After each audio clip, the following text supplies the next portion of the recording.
Friday morning, Mike Mulhern for MikeMulhern.net on the way to Los Motor Speedway.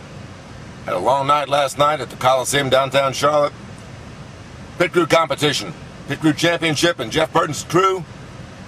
No stars, all solid workers, won. They do, well, I've been doing it for 5 years now, and I still don't quite understand how they do it. 8 cars, 10 cars on the floor, pushing cars, no engines going, so they got a rock band playing. It's actually a pretty cool thing.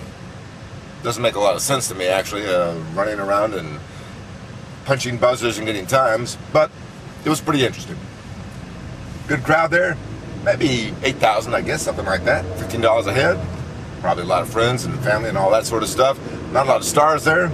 We did talk to one star, Kurt Busch, and he was there to say that NASCAR, in the wake of the Jeremy Mayfield suspension, indefinitely for substance abuse of some sort, Kurt Busch, the 2004 champion of this series, says that NASCAR needs to become more specific. He says he's got terrible allergies. He takes Claritin D, he takes this, and takes that for his allergies, and he doesn't really know what's not right with NASCAR and what's right with NASCAR. And I agree. Other drivers agree too. A lot of people agree. We've been talking about this with NASCAR ever since they came up with the original policy a long time ago with Tim Richmond and too much Sudafed or whatever that deal was in 1988. That's a whole different story, but that's what the genesis of the argument. Why NASCAR just doesn't use the International Olympic Committee's World Anti-Doping Administration list of banned drugs is beyond me. That would make the most sense. It's right there. You can download it. You can check on MikeMulhern.net. I got a link to the website that gives you all the prohibited substances and tells you exactly what it is. But Kurt Busch came to the competition not just to watch his guys, but apparently to make that statement. As a champion, third in the points right now, only 55 points out of first, and he could win out here the All-Star race Saturday night, tomorrow night, to make a point, I think, for his other fellow drivers too. NASCAR, it's all about two things: money and control. If they can find somebody else to pay the bills for whatever the thing is, whether it's the diversity program or whatever, or gasoline or tires or whatever, they get somebody else to do it. OPM, other people's money, as Kyle Petty used to say. And control. They want control. They don't want anybody telling them what to do. The FIA, the International Automobile Federation, that nominally controls international motorsports, of which NASCAR is supposed to be a member, uses the World Anti-Doping Agency's rules, but NASCAR doesn't. I think that's a little strange, but NASCAR doesn't want to be pinned down. Well, to me, if you're doing cocaine, you shouldn't be on the racetrack. If you're smoking dope, you shouldn't be on the racetrack. If you're doing some of those other things, you shouldn't be on the racetrack. It's pretty straightforward. And why NASCAR doesn't go ahead and just say that's the deal is beyond me. I think that they ought to just buckle up and man up and do it. But, hey, I don't run the sport. I just play around with it. MikeMulhern.net. Besides, I just got chewed out last night by some NASCAR people for something I wrote. I can't even remember what I wrote. They ticked them off. I write so much stuff that ticks them off. They could probably pick a day any day and find something that would aggravate them. Most of the time, they just ignore me. Just a thorn on their side.